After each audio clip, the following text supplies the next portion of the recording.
Welcome, everyone, to the Revolutionary Man podcast. I'm the founder of The Awakened Man and your host, Alan DeMonso.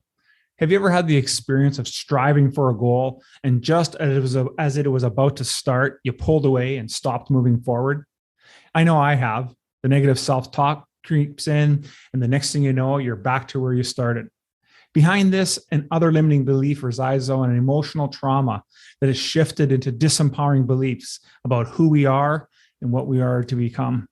And in today's episode, my guest is a facilitator for a high-speed mindset change technique that removes limiting beliefs through energy integration. And before we get into all that, I want to remind you of our brotherhood, the Band of Brothers. This is our group mentoring program, our community of strong, resilient men, where each man is dedicated to his growth and the growth of his brothers. And while that's a phenomenal program, everyone, and we get great results from, if you're really interested in raising your standards as a father, a husband, and an entrepreneur, then I encourage you to participate in the Hero's Quest.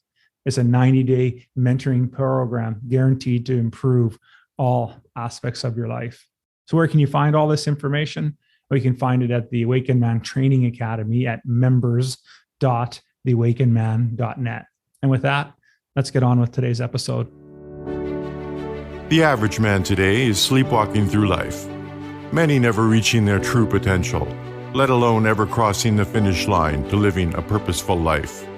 Yet, the hunger still exists, albeit buried amidst his cluttered mind, misguided beliefs, and values that no longer serve him. It's time to align yourself for greatness. It's time to become a revolutionary man. Stay strong, my brother.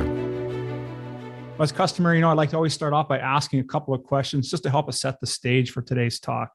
So the first one I have for you is, do you have a limiting belief that are preventing you from living life to the fullest? And what if there was a simple and effective way to uncover and resolve those hidden beliefs and patterns from past trauma that have been sabotaging you from living the best version of yourself? Would that be something of interest? I think if you said yes to either of those questions, and I want you to stick around because my guest today, Bill Fauth, is going to share his inspirational story about how Psych-K changed his life after nothing else had worked. So let me tell you a little bit about Bill. Bill is a Psych-K facilitator, spiritual and wisdom seeker. He resides in Huntington, New York, and has an accounting practice to go along with his healing practice. Bill's healing work has helped transform people from their limiting beliefs into empowering truths. Welcome to the show today, Bill. How are things? Things are great. Right Alan, on. thanks for having me. I'm excited to share what I can. Outstanding. I'm really excited to have you on the show because I think there's so much work that to be done here, especially in the work or in the field with men and helping us be able to unlock some of these past traumas. And so I want to start off by asking you about, I was reading about some of your stuff and you had some pretty traumatic childhood. And so I was wondering if you'd be willing to share some of that story with us today and how it led you onto your healing path to what you're doing today. Sure. I mean, the journey that I've been on has been one of lifelong healing. Excuse me. And, as a child, I was about 7 years old. My brother and I used to fight all the time. And my mother would say, wait till your father gets home. And, when my father got home, he did what his father did. He took us upstairs, pulled down our pants and whipped us with a belt. And I didn't realize how traumatized I was by that. I had welts on the back of my legs. And if he was doing it today, he'd be in jail for child abuse. But, back then it was just the way it was done. And so I lost all sense of trust in the world, abandonment. I was feeling like, if I was being beaten by somebody supposed to love me, how worthy can I be? And I really had and I shut out most of the trauma for a good part of my life. And in my, in the healing process, I had 20 years of modern psychoanalysis, and it helped me uncover a lot of the, unconscious beliefs and unconscious stories. But it didn't heal it. It made me more aware of it, but it just say, okay, so now that's your characterological structure. That's how you are. It didn't really change it. And I did about 8 years of Abraham Hicks, and Abraham would up the emotional scale with, that process, and that helped some. And I was still looking. So I read a book by Bruce Lipton called Biology of Belief. And he talks about Psych-K in that book. And so I was piqued with that, and I drank it in And then I read his next book called The Honeymoon Effect, and he talked about how he used Psych-K to heal his own life and his own relationships. And I said, this sounds too good to be true. I was highly skeptical. It took me a year to do the research and did everything, read everything I could. There's like 4 books out on it, and watched YouTube videos. Turns out that the Psych-K doesn't tell you how they do it. They just tell you what they do and the benefits of it. So finally, in August of, I think 2018, maybe 2017, I hired a Psych-K facilitator. She was on the phone in Colorado. I was in my living room in New York. And in one 15-minute session, she was able to transform the trauma of me being beaten as a child. Didn't change what happened, but it morphed the negative energy into a cartoon. I was actually in my mind turning it into it turned into a black and white Steamboat Willie cartoon, and then a Buster Keaton movie. And it was just a comedy. All the negative energy and the fear was gone. So I found myself, feeling very differently, a little safer in the world than I had been. And, in the next month I was in a Psych-K basic workshop. I said, I need more of this, and then in the next month I was in an advanced workshop, and I've taken over 10 Psych-K workshops. And so really it was for my own personal healing, but now I'm at the point where I want to pay it forward. I've done a lot of work on self-esteem, feeling good about myself, not feeling as threatened by the world, but when you're beaten like that, you never really trust. You're always looking over your shoulder and waiting for the next foot to fall. And I've been able to heal a lot of that. So, so that's kind of my story. And, there's one of the things that I found that what nothing else really touched was the complex PTSD that a lot of us experience, and we don't even realize it. And the idea is that we're out of touch with our emotions. And so here's a tool that works energetically. It basically, you bypass the conscious mind and you basically communicate with the subconscious. It's all permission-based, meaning that I'm not doing anything with anyone. I'm just holding an energetic space. And within that space, we get permission from their superconscious mind, or some people call it God, some people call it the higher self, depending on what your beliefs are. But the higher self of you, we get permission from that it's safe and appropriate to make this change. Because sometimes you are the way you are for good reasons, and you don't want to change that. But if God thinks it's okay to change, then we go to the next step, which is ask your subconscious, is it ready, willing, and able to make the changes? And if we get positive result, a positive answer to that, then we move forward with what we call the Psych-K balances. There's about 11 different transformation processes. We call them balances, because really what we're doing is balancing the left and right brain electronically, physically, but also energetically. So that's the process. And one of the questions that I always ask, well, how can you communicate with the subconscious? It doesn't speak English, and by definition, it's subconscious. So how do you know you're talking to it? Well, this is where muscle testing comes in. It's interesting. So with muscle testing, the energy in your body about us, if you make a statement that I am safe, and you muscle test that, and you believe that at a subconscious level, it will test strong. If you make that same statement and your subconscious doesn't believe it, it has a different energy around it, it will test weak. So there's a process for establishing what in your body represents a strong response and what represents a weak response. So when we make statements, we muscle test the statements to see whether your subconscious already believes it. If it does, there's no work to be done because you already believe it. That's cool. If you make a statement that your subconscious doesn't believe, then that's when the Psych-K processes can help. That makes complete sense, buddy. Yeah. That's great. I was just wanting to go back and just touch on that, as I think we're about the same age here. And so I think a lot of us guys, growing up, that we had fathers that would, that's what their role was, right? That disciplinarian in our house. And how many of us, and I raise my hand to that too, that were beaten as you described, right? And for sure, I'm the oldest of 5, and I know myself and my brother, who's 11 months younger than I am, like we wore my father out, like literally. I can remember the first 7 to 10 years of just of that kind of treatment. Now, I still love my father, and the challenge is always the trauma that it put on us, right? And you talk about being safe in the world and the issues that brought up, and I'm wondering how that affected also for you your perception of authority figures, right? And how that changed that piece, right? Well, that was interesting because I always because of those experiences, I can't stand to have a boss. If I look at a boss, it's what I project onto them is that they're idiots. They don't know what they're doing. They're out to get me. I don't trust them. They don't have my back. So all these negative transferences that I'm projecting onto them. The people could be wonderful people, but I don't see it. So I've always been self-employed. I always had to work for myself. I'm going to look at an idiot boss. It's not going to be across the room. It's going to be in the mirror. Yeah, fair enough. Right. Fair enough. That's a great analogy. I'm sure you're a great boss. But it's so true, because I think that's so, so empowering about the work that you're doing, Bill, is that for many guys, that was how our upbringing was. And we may not have been able to really understand how it's impacting us today. And so I like that you started to get into talk about Psych-K, and I really wanted to get a little bit deeper in it. And so you started talking about, it sounds like it's a modality shift, but what else? Like, what are some other idea? Like what really is the basis for Psych-K, and maybe how did it come to be, and the whole piece? Sure. Well, here's the theory is that, at the quantum level, we're all made of the same stuff, which is energy. And we're just different expressions of energy, whether it's through divine or whether it's through evolution. But the idea we're all manifested as energy. And that gives us the basis to communicate energetically. That's how we do with muscle testing. So that's one thing. And the person who founded Psych-K or discovered Psych-K was named Rob Williams. He was a businessman, and then he was transitioned to become a psychologist.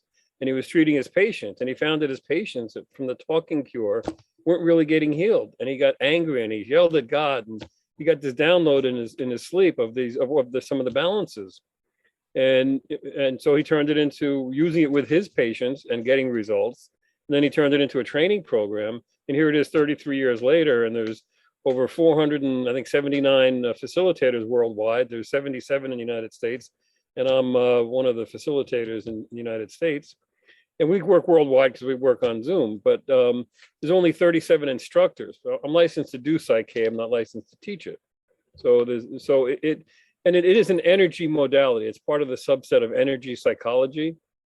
And, have you heard of Reiki or EFT, or, the idea that you're using energy shifting energy to change the beliefs.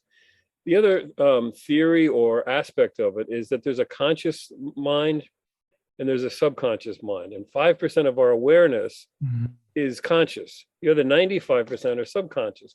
We have 30 trillion cells in our body, and our subconscious mind is orchestrating our body. It's telling us to breathe. It's letting us, the blood circulate. It tells, skin cells to be skin cells and heart cells to be heart cells. And there's an intelligence that being orchestrated subconsciously.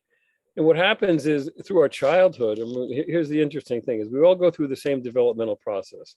If you were born of a woman, and I don't know anybody who wasn't, you have 9 months in utero where there's imprinting going on. But they say playing music, changes things, or the fighting that goes on, or the stress level, or the mother drinks or smokes, affects the neurology of the infant or the baby. Mm-hmm. Then from birth to 2 years, the reptilian brain is being built out or is being developed. And the reptilian brain is our fight, flight, and response. Fight, flight, freeze, or fawn.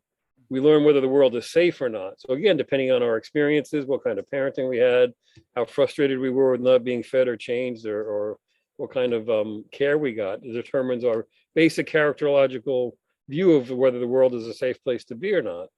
And then from about 2 to 7 or 8, our mammalian brain, or the emotional brain, is built out, where we learn whether we're worthy, whether we're lovable. We learn how to relate to other people. And again, a lot of our characterological sense is developed there. And then from about 8 to 25, the neocortex, or the logical part of the brain, what becomes the conscious part of the brain, is built out. And so unless we've had perfect parenting, we have unconscious limiting beliefs that is animating or orchestrating our life. So, the old saying, what you think about, you bring about. But most of what we think about is by habit. It's not by choice. I think somebody said they have something like 30,000 or 39,000 thoughts in a given day. Most of them are negative, and only about 7 to 10 of them are new thoughts. Everything is habitual.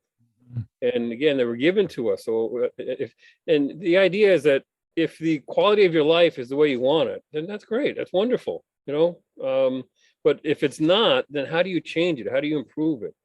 And the answer is in the mirror. Or the idea, if we change who we are, then the quality of our life goes up. The quote by Einstein about, the problem being created at a certain level of thinking can't be solved at that level of thinking. It's the same thing here. We need to raise the level of consciousness, raise the energy, shift the beliefs so that and here's the other thing, and then we'll take the idea is that the subconscious does things by substitution. If I have a negative belief that I'm unworthy, the only way to change that, I can't erase that. What I need to do is overwrite it with a positive belief. I am worthy, I'm lovable, or I'm safe, or I'm, I do this affirmation with my nieces and nephews and grandnieces and nephews. They say from the bottom of my feet to the top of my head, I am safe, I am lovable, I am loved, I'm handsome, and I'm amazing. Nice. So the idea of instilling those beliefs, because if they don't get it at that age, when are they going to get it? So now we're at this, this process is a way of reparenting the subconscious. It's a way of shifting some of the beliefs, and really what it's doing is taking back our power, taking back our being in control of our lives. Yeah, I just love that, Bill. Absolutely. That's so true that it's we spend so much time, after, we get to that 25 years old, and how much of our life from that point on is just rote. You know what I mean? Like it's just get up, go to work, come home, get up, go to work, come home. Oh, wait, I'm 25, so I might as well party a bit. So, but we don't really understand the subconscious things that are going on. And it takes more trauma, generally speaking, for us to start to wake up, or frustration in our life to finally reveal to us that things got to change. Like life has to be better than this. And so what I like about what you're saying is that, you took that time to go and find out this stuff because you knew you knew things weren't right in your life. And I think that's more men need to do that and look at, maybe there's some aspects of their life is doing really well, but there are others that aren't. And it could be, that investigation could lead back to some past trauma. So what I wanted to ask next was about, so in doing some research on Psych-K, now it works on 7 categories, right? Or I think that's what it is, 7 categories. And what are those, and how does it work in that area?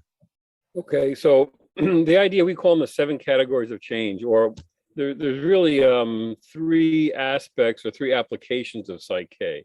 One is in health and well-being, one is in personal development, and one is in business development.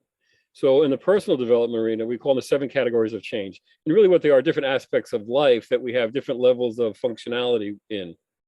And one of them is relationships. And one of the diagnostics, the way we work is we ask people, what do you have in your life that you don't want? And what don't you have in your life that you do want? And then from there, we can craft, and usually what happens is people start talking about all the things that they don't want and the negativity. And that's great because it's good information. Because now we can say, okay, this is what you don't want. So how can we craft a goal statement of what you do want?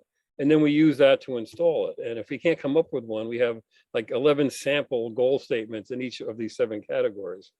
So there's about relationships, there's about work, self-esteem, health and well-being, grief and loss, there's weight loss, prosperity. I mean, there's relationships is a big one, but the self-esteem is the one I think that is a big one. And then on spirituality, the idea that we are, depending on your spiritual beliefs, but we're expressions of the divine mind. There's a oneness to everything. The problem is our humanity or our humanness gets in the way of that realization. Yeah. So Psych-K, once we clean up the windows of your soul, so to speak, and clean up some of the negativity and get the grime of life off it, then more of your light can shine out in a spiritual way, and you can be a light in the world, or a brighter light in the world. Let's put it that way. Yeah. The idea, we're supposed to be a blessing, help each other, right? That's what you're doing. That's what it's all about. Geez, I like that metaphor, the grime of life. How much of that do we have in that window? The imagery of a dirty window. Like, it's melting where I up here in Winnipeg right now. So how far could I drive in my car without cleaning that grime off? And that's how we live our life, right? Like there's all this grime, and we become blind to what's happening for us. So how does Psych-K differ from other other self-help modalities? How is it different? Well, just one last comment. I call Psych-K the Windex of the soul. It kind of contextualizes what it does or how it helps. And I've done a lot of treatment modalities, and there's no one right way to do everything. But the idea is that most of our problems reside in the subconscious. So we need a tool that works with the subconscious. I would say 95, maybe 100% of all the modalities that are out there are working on the conscious level. They want to do the talking cure, or they want to change the brain chemistry with psychopharmaceuticals, or they're trying to shift some energy. That tapping does that too. But the idea is that the issues reside in the subconscious. So unless you have a way of transforming the subconscious beliefs, you're really just you're scratching the surface. It's kind of like I have an image in one of my workshops of this bull elephants. And you have this, which is your subconscious mind, and then you have this little tiny dormouse, which is your conscious mind, and you have your dormouse yelling at the bull elephant to try to get it to cooperate.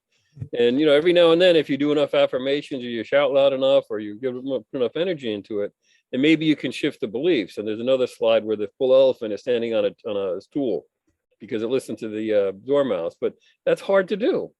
So the idea is that if we have a way we can directly communicate with the subconscious, gain its cooperation, and then make those shifts energetically, then the quality of life improves.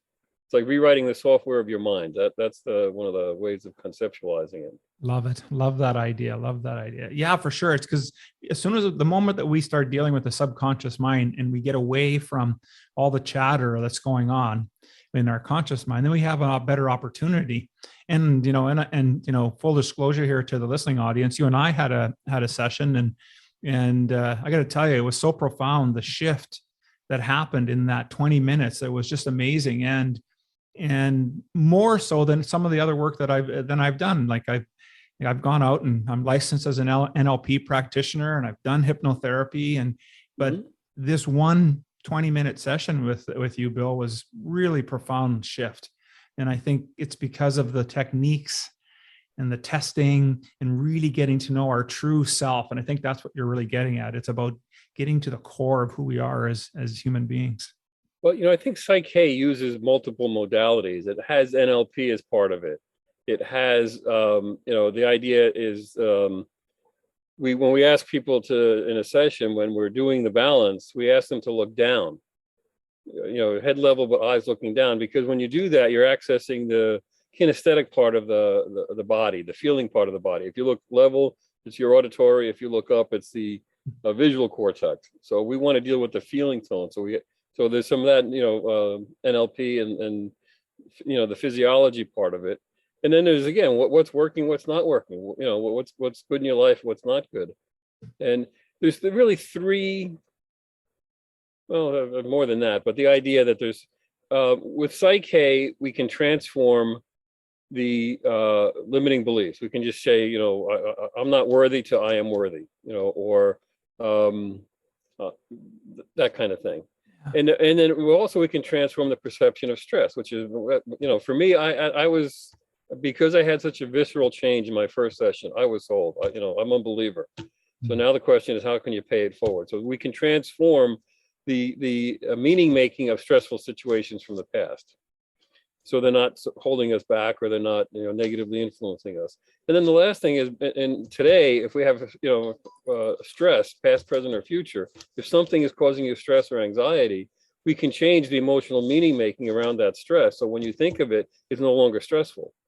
A lot of people have a fear of public speaking, and you can use Psych-K to overcome that fear, or fear of spiders, or there's one guy who had allergic to hazelnuts, and we were doing a Psych-K workshop, and he's a chiropractor, and his wife was sponsoring the workshop, and they were shopping for some of the snacks for the workshop, and they were buying chocolate covered hazelnuts, and And he was saying, "Oh, I can't have any of those. I'm allergic to hazelnuts." And so then the facilitator, the instructor said, "Are you want to find out if you have an apparent allergy or a real allergy?" And he said, "What do you mean?"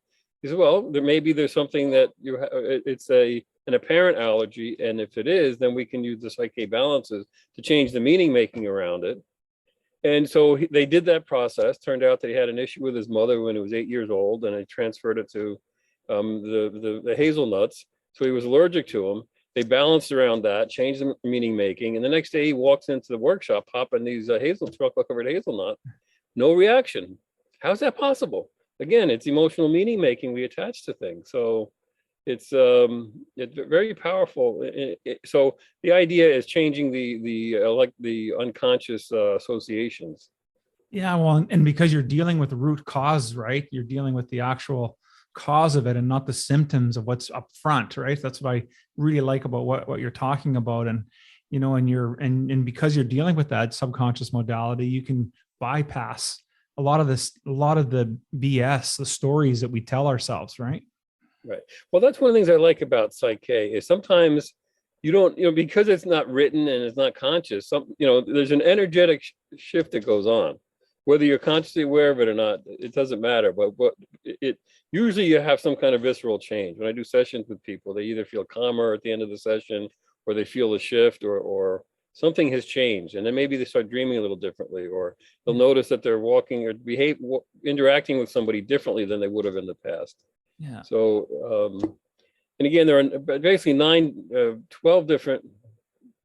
There are many modalities, but the idea is that there's some that are global, like we call it the core belief balance. There are 11 paired statements, a positive and a negative statement.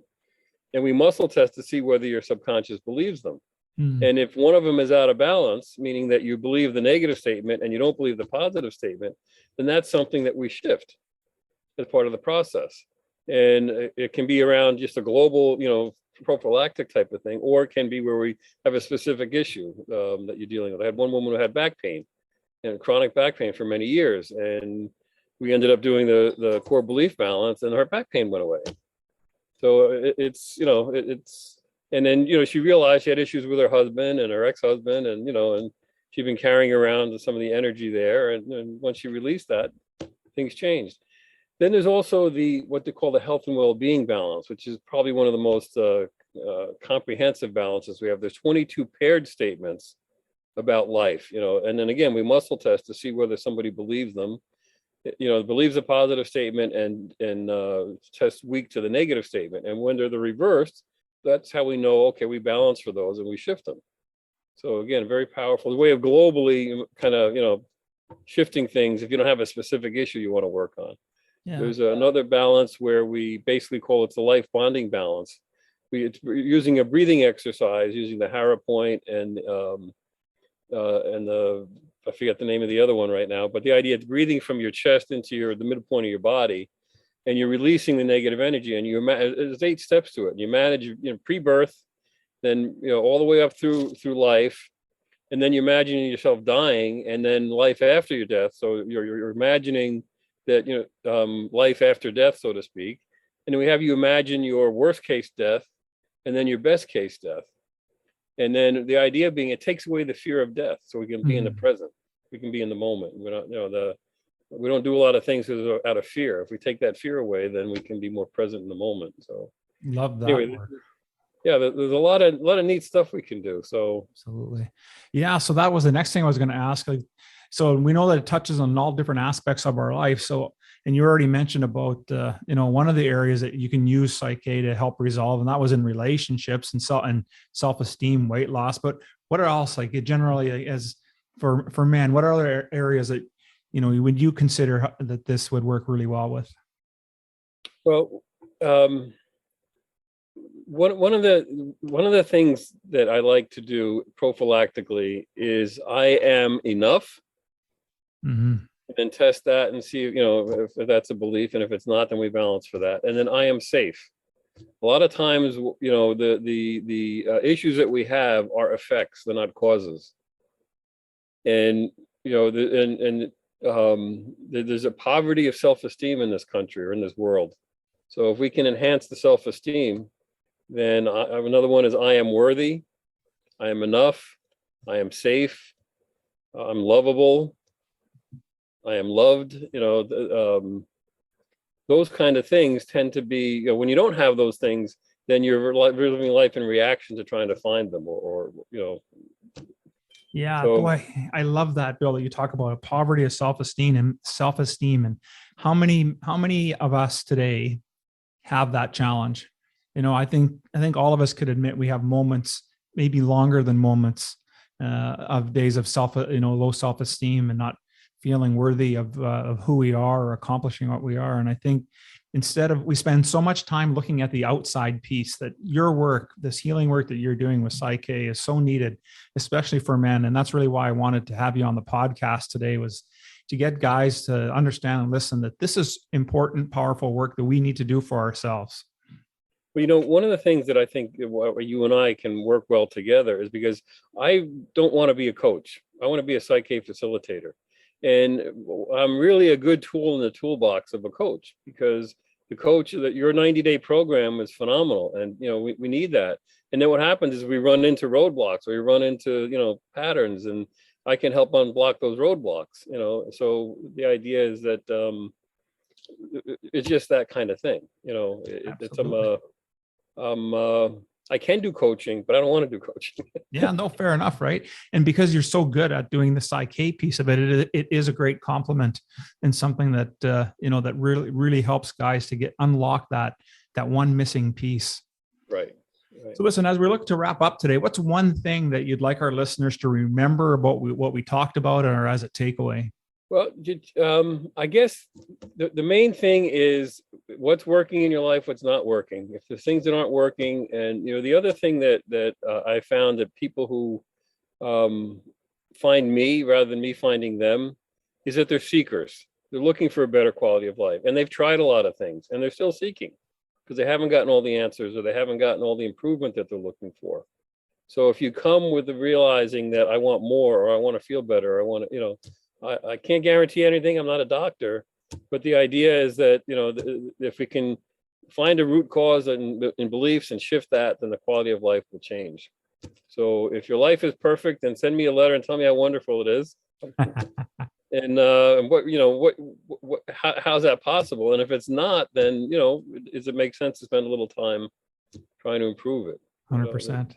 I love that. What I find also is most of the work that I do with clients is it's not a long-term relationship, because they come in with issues and we solve those issues and then they move on. They may come back with other issues a year or two later, or, but the idea, there's a spiral. We spiral up in our consciousness. And as we improve, so there's that aspect of it. So what I want to mention is that for members of your group, I want to offer a complimentary session where no charge. So the idea is I want people to experience it, get the benefit of it. I'm at the stage where I want to pay it forward.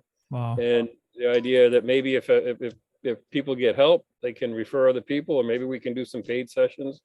And the other thing I want to mention is, again, for you, as a way of saying thank you for you helping me, any fees that do come from members of your organization, I want to donate 25% to your organization. Wow, so that's impressive, Bill. So everybody benefits. Right on. That's outstanding. So listen, what's the best way for folks to get a hold of you then, so they can look at this and start participating in your programs? Well, the best way to do is go onto my website and look at the calendar and book a 15-minute get to know you session. Let's see if it makes sense to work together. And the website is www.blb now, and the BLB is a shorthand for Beyond Limiting Beliefs Now. Okay. So I have that website too, but it's easier to say blbnow.com.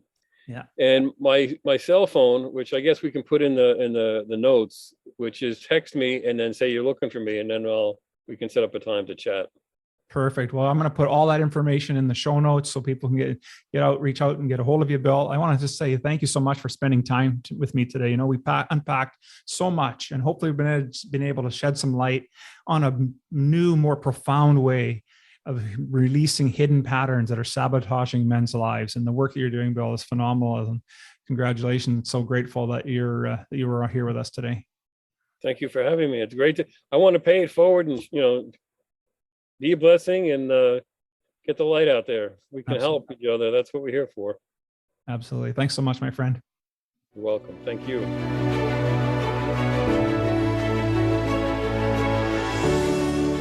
Thank you for listening to the Revolutionary Man podcast. Are you ready to own your destiny? To become more the man you are destined to be? Join the brotherhood that is The Awakened Man at theawakenedman.net and start forging a new destiny today.